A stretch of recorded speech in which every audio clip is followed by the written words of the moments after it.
네, 우리 옆 사람과 축복합시다. 하나님이 당신을 사랑하십니다. 네, 한 번 더 합시다. 우리에게 소망이 있습니다. 한국 사회 안에서 아버지에 대한 느낌은 두 부류로 나뉘어지는 것 같습니다. 어떤 이들에게는 아버지가 좀 단호하고 엄한 분으로 느껴지는 사람이 있는가 하면, 또 어떤 사람들에게는 아버지는 참 한없이 따뜻하고 부드러운 그런 존재로 또 여겨지는 분들도 아마 있을 겁니다.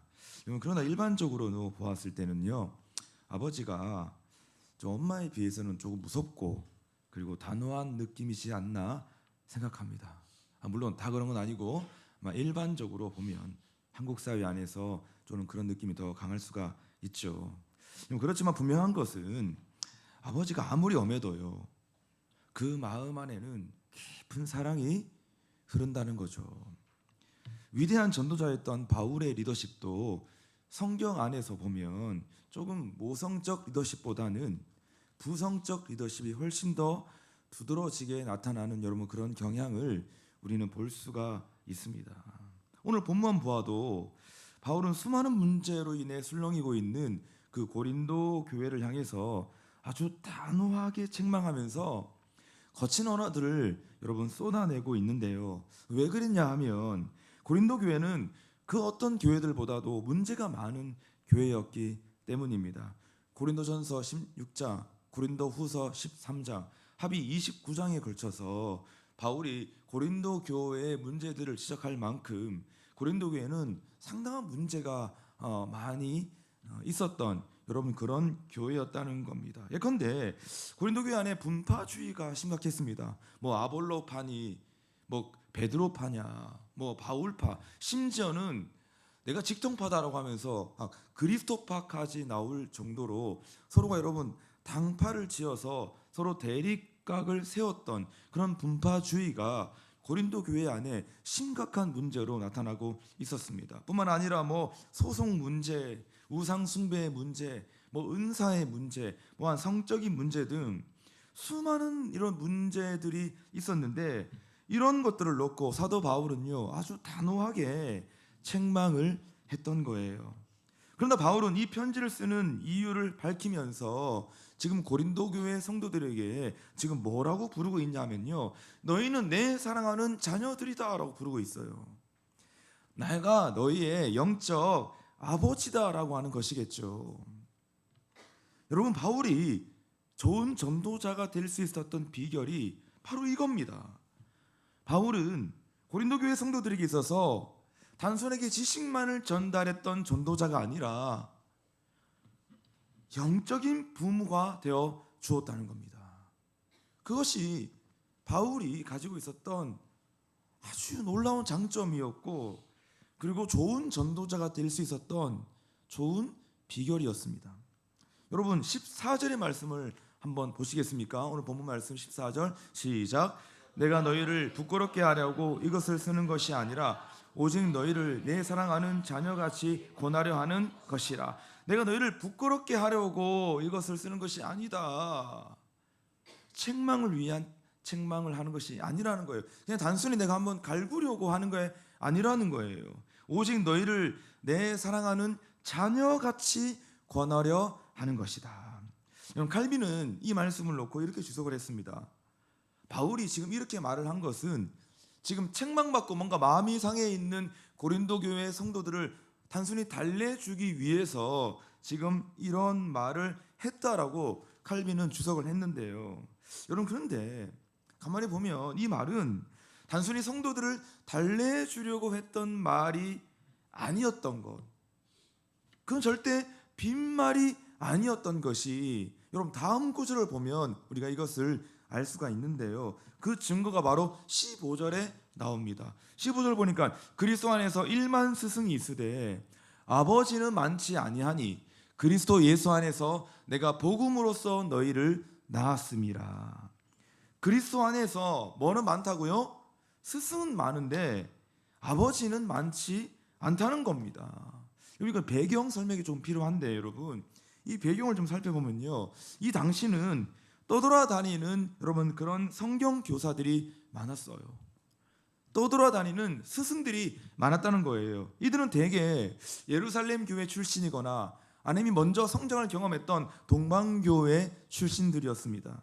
여러분 그래서 이 교사들은 소아시아 지역, 지금의 터키 지역이죠. 소아시아 지역이나 아니면 유럽의 신생교회들을 다니면서 성경도 가르치고 또한 기독교 교리도 가르치는 여러분 그런 선생들이었습니다. 그런 교사들이었다는 거예요. 여러분 그런데요, 이 교사들의 사역은 실제적으로 교회 사역에 별로 도움이 되지 못했습니다. 왜냐하면 이들이 맨날 교회 분열을 초래하고 또한 혼란을 야기시켰던 사람이었기 때문입니다. 왜 그랬냐 하면 자꾸 이전의 가르침이 잘못된 거다, 자기가 말하는 게 맞다는 거예요. 대표적으로 갈라디아 교회나 고린도 교회를 보면 이런 현상들이 많이 나타나고 있는데 자꾸 기존의 가르침을 비판하고 기존의 가르침을 부정했던 겁니다.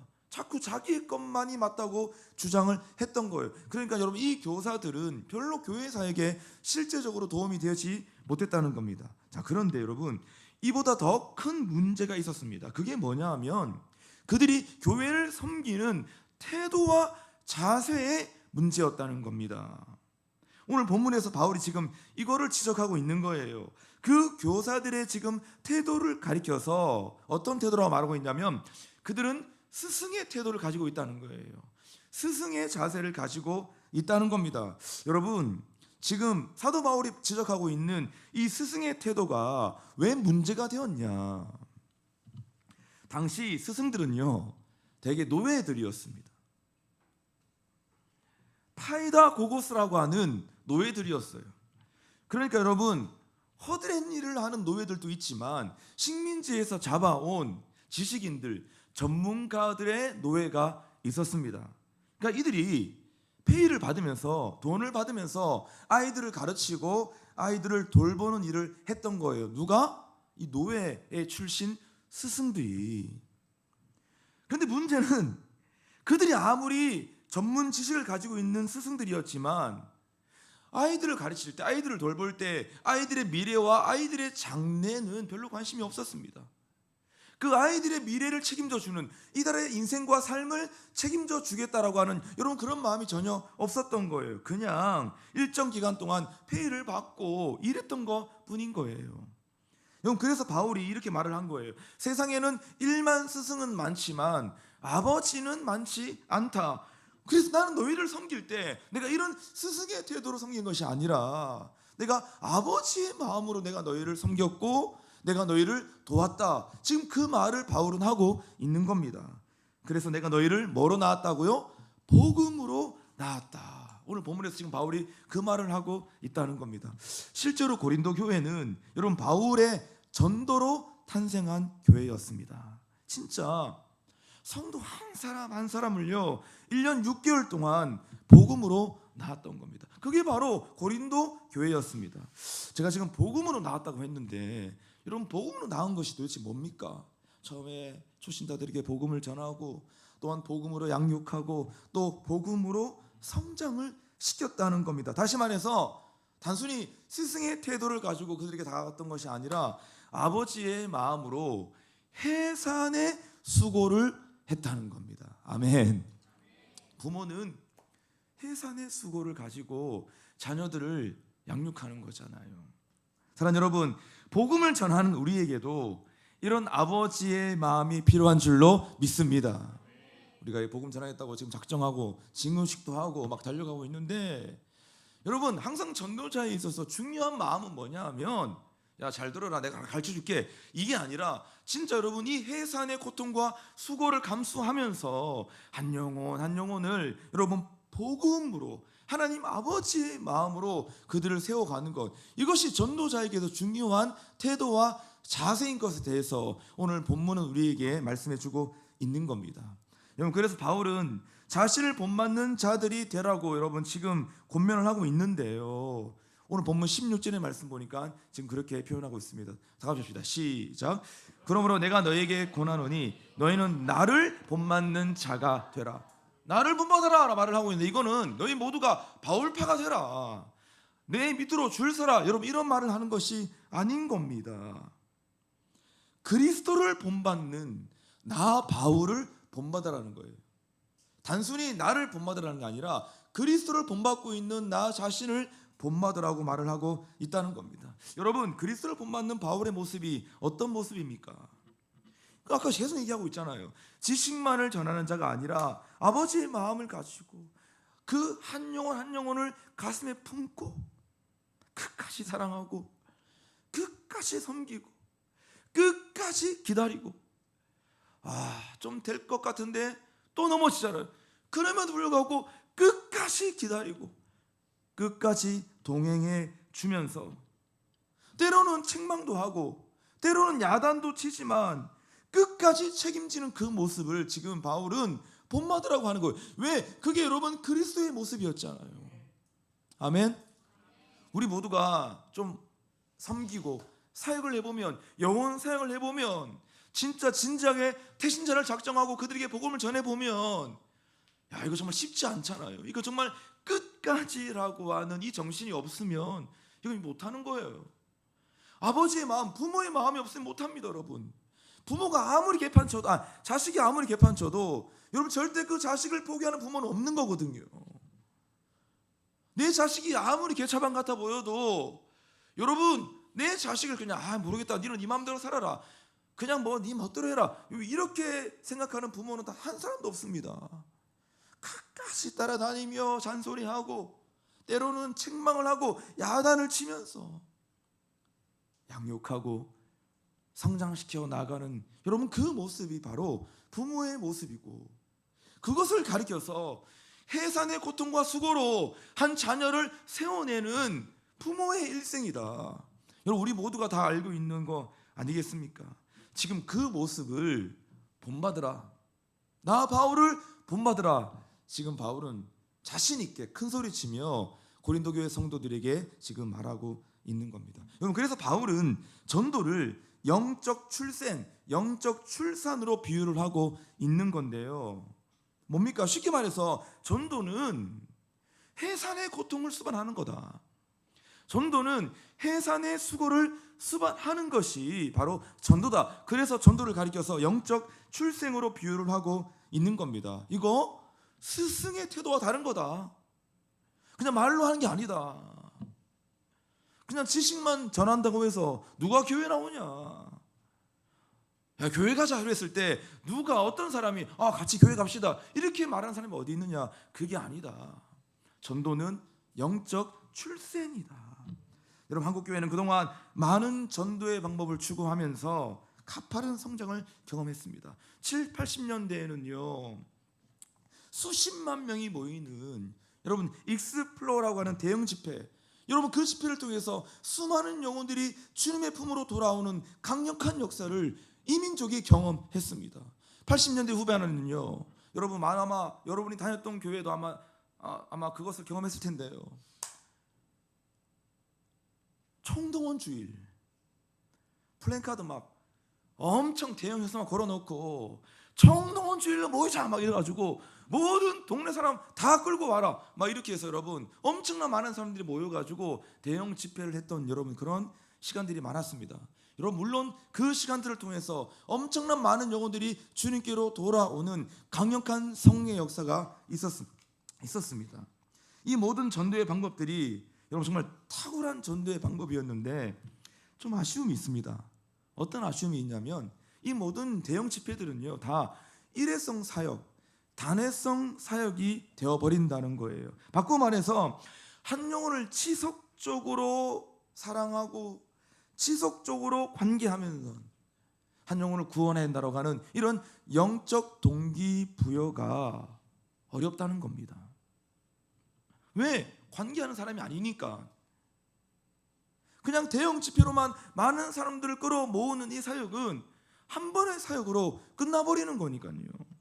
여러분 그래서 우리가 태신자를 품고 철저하게 관계하면서 지속적으로 관계하면서 지속적으로 사랑하면서 지속적으로 기도하면서 우리가 함께 전도하자고, 이것이 우리의 본질이고 이것이 우리의 정체성이라고 지금 우리가 맨날 소리를 치며 기도하면서 우리가 이 시간들을 걸어가고 있는 겁니다. 새 가족들이 누구를 통해서 교회에 나오게 되었는가? 여러분, 한 통계를 보면요, 86%가 누구를 통해 교회를 나오게 되었냐면 내가 아는 지인이나 가족과 이웃들을 통해서 교회에 나오게 되었다라고 하는 여러분 통계 조사가 있습니다. 그러니까 한 사람이 주님을 만나는 부분에 있어서 가장 크게 영향을 끼쳤던 사람이 누구냐면 나 자신과 관계하는 사람이라는 거예요. 내가 관계했던 그 사람을 통해서 나는 교회를 나가게 되었고 주님을 알게 되었고 구원에 이르게 되었다. 이것이 86% 거의 90%에 해당되는 사람들이 주님을 만났다는 이런 그런 통계 조사가 있다는 겁니다. 그래서 산모가 아기를 잉태해서 일정 시간이 지나면 출산을 하는 것처럼 이것을 모티브로 삼아가지고 모든 전도자들이 태신자를 잉태하고 태신자를 품고 일정 시간 동안 관계하고 일정 시간 동안 지속적으로 기도하면 결국은 어떻게 된다고요? 한 영혼이 결신하는 자리까지 이르게 된다. 이것이 바로 우리가 태신자 관계 전도법으로 우리가 이해를 하고 우리가 함께 복음을 전하기로 작정을 한 것입니다. 그래서 우리가 지금 그러한 모티브를 가지고 우리가 지금 이렇게 행축을 하고 있는데요. 행축은 뭐 별거 없습니다. 복잡 다양해 보이는데 행축에 대해서 우리가 세 단계로 간단하게 정리를 해보면 첫 번째 단계는 어떤 단계냐? 잉태하라고 하는 단계입니다. 같이 합시다. 잉태하라. 더 크게 잉태하라. 자, 가장 중요한 건 뭐냐면 영혼을 잉태하는 거예요. 여성이 임신을 해야 출산을 할 수 있는 겁니다. 아무리 출산하고 싶어도 임신을 하지 않으면 아이를 잉태하지 않으면 여러분 출산할 수가 없는 거죠. 그러니까 우리도 영혼을 잉태해야만 새 생명을 낳을 수가 있다는 겁니다. 인간이 생명을 잉태하는 것보다도 더 큰 신비와 축복은 없습니다. 생명을 품지 않으면 아무 일도 일어나지 않습니다. 태신자를 품지 않으면, 태신자를 작정하지 않으면 이번 행축의 3개월 기간 동안 아무 일도 일어나지 않는 거예요. 그래서요, 태신자를 오늘 작정하는데 태신자를 작정할 때 가장 중요한 게 뭐냐면 그건 무엇보다도 하나님이 준비시켜 놓은 갈급한 심령을 찾는 거예요. 아멘. 그게 급선무입니다. 하나님이 이미 예비시켜 놓은 갈급한 심령, 내 말 한마디에 손짓 하나만 탁 터치를 해도 금방 울음을 터뜨릴 수 있는, 그래서 내가 나도 주님을 믿고 싶어 라고 말할 수 있는 그 준비된 심령, 그 갈급한 심령을 찾는 것이 가장 급선무라는 것입니다. 여러분, 사도행전 16장에 등장하고 있는 루디아를 기억하시죠? 제가 맨날 이 얘기 하잖아요. 여러분, 사도 바울이 유럽에 처음으로 복음을 전하러 갔을 때 여러분 강가에 있었던 몇 명의 여성들을요 우연히 만나게 됩니다. 그리고 사도 바울은 그 우연히 만난 여성들에게 복음을 전하는데 그 가운데서 큰 사업가였던 루디아라고 하는 여자가요 바울이 전하는 그 복음을 듣고 갑자기 마음의 문이 열리고 주님을 믿고 여러분 구원을 받게 되어집니다. 그게 바로 루디아였습니다. 우연히 만난 그 여성에게 그냥 복음 전했는데 마치 막 준비된 것처럼 바로 주님을 믿고 구원에 이르게 된 겁니다. 여러분, 그래서 루디아 집에서 빌립보 교회가 시작된 거예요. 유럽의 첫 교회가 빌립보 교회 아닙니까? 그게 뭐냐? 무엇을 의미하는 것입니까? 루디아는 하나님이 준비시켜 놓았던 갈급한 심령이었다는 거예요. 여러분, 지금도 우리 교회에 나오는 새가족들이 있는데요, 우리 새가족들 어떤 분들입니까? 하나님이 준비시켜 놓았던 갈급한 심령들인 거예요. 이미 우리를 만나기 전부터 갈급했어. 인생이 고독했고 하는 일이 빈 그물이었고 누구 하나 의지할 만한 거 하나 없다. 여러분, 그런 텅 비어있는 마음 가운데서 허덕이고 있었던 사람들이었어요. 근데 우리가 그 영혼을 알아보고 하나님이 나에게 허락하신 준비된 심령이구나, 갈급한 심령이구나, 태신자를 작정하고 행축합시다, 가서 예배 드립시다, 복음 들읍시다 했는데 알겠다고 한번 가보자고 여러분 다 갈급한 심령들이었어요. 근데 지금도 꿈쩍도 하지 않는 사람들은요, 아직 갈급한 마음이 없는 사람들인 거예요. 그러니까 여러분, 태신자를 작정할 때 가장 중요한 게 뭐냐 하면 그냥 막 대충 막 적어내는 게 아니라 참참히 기도해 보는 거예요. 우리가 기도하면 하나님이, 성령이 떠오르게 하세요. 아멘. 누가 지금 내가 방금 맺고 있는 사람 중에 갈급한 영혼인가? 주님이 필요한 영혼이고 복음이 필요한 영혼이고, 누가 주 앞에 나와 예배하고 복음을 들으면 즉시 살아날 수 있는 영혼인가?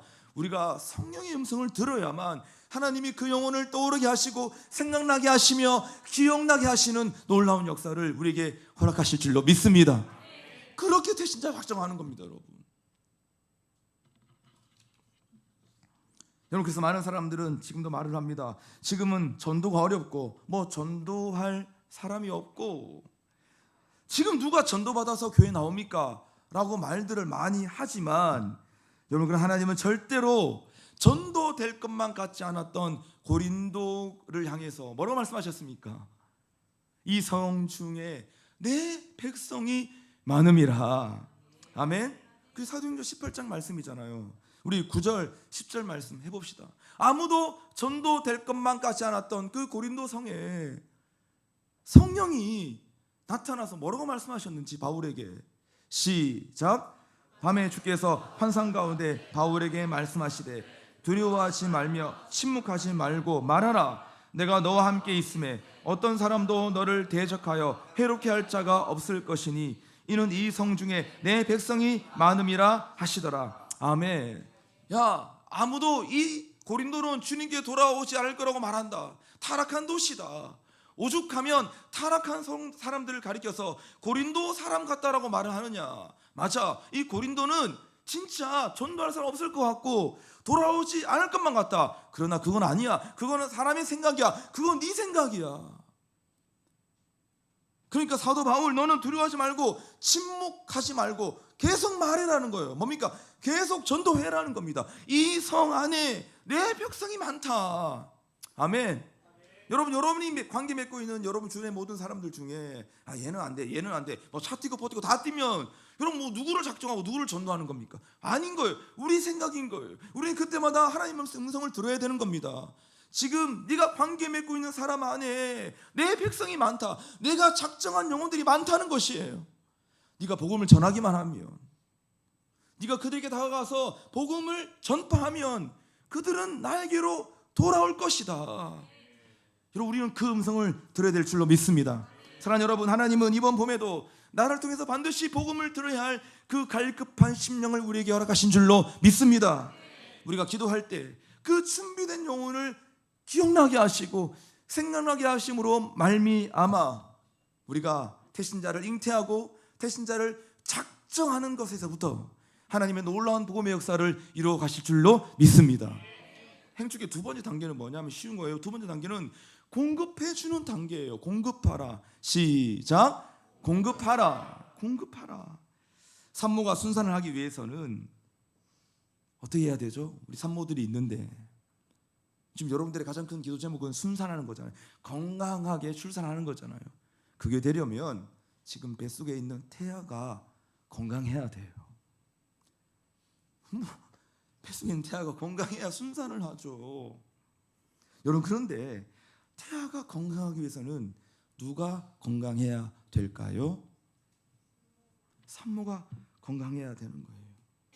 산모가 건강해야 되는 거예요. 산모의 건강은 뱃속에 있는 태아의 건강과 직결되는 거예요. 왜? 태아는 탯줄을 통해서 엄마의 영양분을 고스란히 공급받기 때문입니다. 그런데 막 산모가 이런 것도 생각 안 하고 막 살면 어떻게 되겠습니까?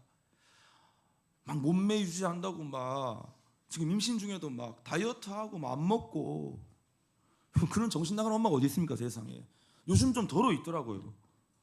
요즘 막 몸매 다들 목숨 거는 세다 보니까 지가 임신했는지 자기가 임신을 했는 사람인지 산모인지 이런 것도 구분 못하고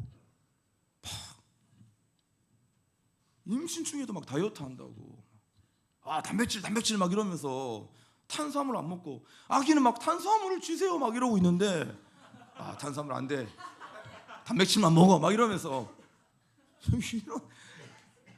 이런 부모가 어디 있습니까, 여러분? 그러면 이제 잘못되는 거죠. 뱃속에 있는 태아가 잘못되는 겁니다. 우리도 마찬가지입니다, 여러분. 제가 이 얘기를 왜 하는 겁니까? 우리가 품은 태신자가 건강해지려면 우리가 먼저 영적으로 건강해야 될 줄로 믿습니다. 내가 지금 건강하지 않은데, 내 안에 지금 은혜가 없는데, 지금 내 안에 성령 충만함이 없는데 우리가 어떻게 품고 있는 그 태신자를 살려낼 수가 있는 거예요? 불가능한 일입니다. 우리가 살아있어야, 인도자들이 살아있어야 우리가 품고 있는 그 태신자가 계속적으로 살아나는 놀라운 역사가 일어나는 것이에요. 여러분, 그러면 행축은 우리가 먼저 기도로, 말씀으로 공급받고 내가 받은 그 공급으로 내가 품고 있는 영혼들을 공급해 줘야 되는 거예요. 처음에 잉태했다면 공급해야 되는 거예요. 내가 임신을 했다면 그때부터는 내 뱃속에 있는 아이에게 계속적으로 영양분을 공급해 줘야 되는 거예요. 그러니까 여러분, 산모들이 뭐 먹고 싶다 그러면 막 뛰어가서 사와야 되는 겁니다. 그거는 누가 먹고 싶다는 거지? 뱃속에 있는 아기가 먹고 싶다는 거잖아요. 공급받고 공급해 준다. 같이 합시다. 공급받고 공급해 줘야 한다. 그러니까 관계를 하는 거라고 말하는 거잖아요. 아무것도 안 하고 그냥 총동원 해보자 이게 아니라, 내가 그 영혼을 작정했다면, 품었다면 그 기간 동안 끊임없이 관계하고 끊임없이 공급해 주면서 내가 먼저 살아남으로 태신자를 살려내야 되겠다. 태신자를 하나님의 전으로 이끌어야 되겠다. 여러분, 이것이 안 되면 아마 다 느꼈겠지만 여러분, 행축 당일날 내가 품은 태신자는 절대 이 예배당에 오지 않을 겁니다. 그 말은 뭐냐면 내가 공급해 주는데 실패했다는 겁니다. 누가 그냥 여러분 교회 가자, 행축 가자 그러면 교회 따라 나옵니까? 여러분, 그런 사람 아무도 없습니다.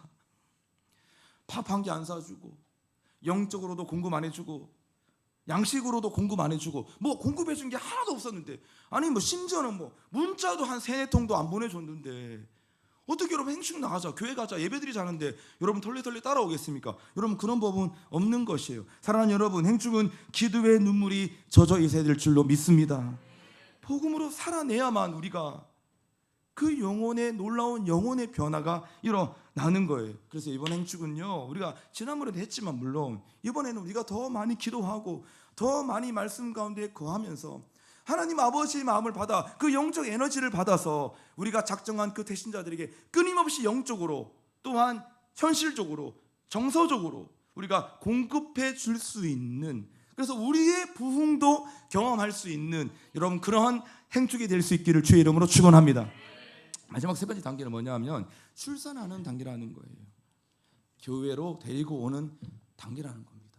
복음을 들을 수 있는 이 자리와 장소로 초청하는 단계라고 하는 것입니다. 산모가 아이를 잉태하고 일정 기간이 지나면 해산한 날이 다가오잖아요. 이것은 지극히 자연스러운 해산의 과정입니다.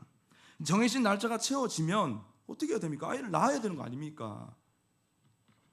영혼을 결신하는 것도 마찬가지라고 하는 겁니다. 영혼을 품고 작정하고 또한 일정 기간이 지나고 그 기간 동안 우리가 공급해주고 관계해주면 결국은 그 복음, 그 영혼을 복음으로 낳아야 한다는 겁니다. 데리고 와서 이 자리에서 복음을 듣게 하고 예배를 드리게 하고, 그래서 함께 자리에 일어나가지고 영접하고 결신하는 자리까지 나아가야 한다는 겁니다. 근데 출산 예정일이 막 지난 수에도 불구하고 뭐 언젠가 나오겠지 그런 부모 없잖아요. 야, 내가 어제 출산 예정일이었는데 아직 아무리 기미가 없어요. 뭐 한 달 뒤에, 한 달 안에 나오겠죠. 여러분, 이런 엄마들이 어디 있습니까, 여러분? 지났어요. 다가와요. 지금 출산 예정일이 3일밖에 안 남았는데 지금 전혀 지금 아무런 느낌이 없어요. 그럼 병원에 가잖아요. 병원에 가면 의사 딱 보더니 큰일 났네요. 진짜 아이가 밑으로 안 내려왔네요. 그럼 뭘 하죠? 막 유도 분만제도 맞고, 그래도 안 되면 야, 이거 안 되겠네, 위험합니다. 그럼 어떻게 하죠? 제왕절개 막 하잖아요. 왜? 출산 예정일에는 반드시 아이를 낳아야 되거든요. 여기서 하나의 퀴즈를 내겠습니다. 우리 공동체 영적 출산 예정일은 언제일까요? 1번 5월 25일, 2번 5월 26일. 몇 번? 2번. 출산 예정일 5월 26일이에요. 24일 아닙니다. 26일입니다. 한 가지 더 팁을 드리면 태신자 전도의 강점은 뭐냐? 사후 관리라는 겁니다. 이게 가능합니다. 왜? 내가 관계를 맺고 있는 사람이니까 사후 관리가 가능해요. 근데 사실상 길거리에서 만난 사람은요, 사후 관리가 어려워요. 아니, 불가능합니다. 누가 누군지 모르잖아요. 그런데 내가 오랜 시간 동안 기도하고 관계를 맺고 함께 살아왔던 사람이기 때문에 출산 이후에도 사후 관리가 가능하다. 그러니까 엄마가 아이를 낳고 난 다음에 양육하잖아요. 젖도 먹이고 기저귀도 갈아주면서 막 울면 달래주면서 안아주고 막 이러면서 우쭈쭈 하면서 계속 양육을 하잖아요. 그러니까 그거 같다는 거예요. 결신을 했다면, 예배당에 함께 나와서 예배를 드렸다면, 복음을 들었다면 어떻게 해야 된다? 그 이후로 끊임없이 내 아이를 양육하는 것처럼 그 영적인 자녀를 우리가 끊임없이 양육하는 그 과정, 이것이 우리에게 너무나 중요한 장점으로, 강점으로 여러분 작용이 되어야 한다는 겁니다. 여러분, 그래서 갈라디아서 4장 19절 말씀 보면 여러분 사도 바울이 이런 고백을 했습니다. 같이 해볼까요? 시작. 나의 자녀들아, 너희 속에 그리스도의 형상을 이루기까지 다시 너희를 위하여 해산하는 수고를 하노니. 해산하는 수고라고 하는 것은 아이를 낳을 때도 있지만 사실상은 진짜 해산하는 수고는요, 아이를 낳고 난 다음부터, 그때부터 진정한 수고가 시작되는 겁니다. 그러니까 지금 봅니까? 예수 그리스도의 형상을 이루기까지, 너희가 어느 정도 성장할 때까지 내가 다시 너희를 위해 뭐 한다고요? 해산하는 수고를 한다. 사후 관리한다는 거예요. 행충 예배 끝났다고 땡 방학이다 이게 아니라 그때부터 진짜 내가 너희들을 양육하고 사후 관리를 하겠다. 그것이 여러분 바울의 고백이었던 것입니다.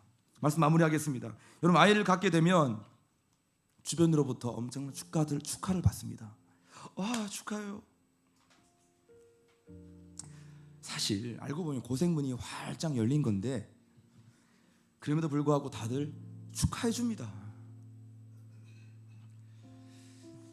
왜? 고생문이 사실 활짝 열린 건데 왜 많은 사람들이 축하를 해줍니까? 그 이유는 그만큼 생명을 잉태하는 것보다 더 큰 기쁨과 신비는 없는 것이기 때문입니다. 오늘은 태신자를 작정하는 날입니다. 저는 개인적으로 행축 기간에 오늘이 제일 긴장되는 날이고 오늘이 제일 떨리는 날이에요. 사실 저는 진군식이 긴장되거나 떨리는 게 아니라 오늘 태신자 작정하는 날이 가장 긴장되고 떨립니다. 왜냐하면 행축의 사활이 이 태신자 작정에 달려있기 때문입니다. 진구식 뭐 잘했죠, 중요하죠. 막 행사 막 무슨 동기부여 받고, 아무리 여러분 동기부여를 많이 받고 뭐 마음을 다지고 해도 정작 영적인 태신자를 잉태하지 않으면 아무 일도 일어나지 않는 거예요. 저는 오늘 하나님, 오늘 우리 성도들이 다 모여가지고 태신자를 작정할 건데 오늘만큼은 빠지는 사람이 없게 해주세요. 제가 막 그렇게 기도했거든요. 근데 보니까 또 한두 명 빠졌네요. 집요해 사탄은. 하나님이 준비시켜 놓은 그 갈급한 심령이 누군지 성령의 음성을 듣고 오늘 우리가 영광스럽게 작정함으로 관계하고 사랑해주고 공급해주고, 그래서 결국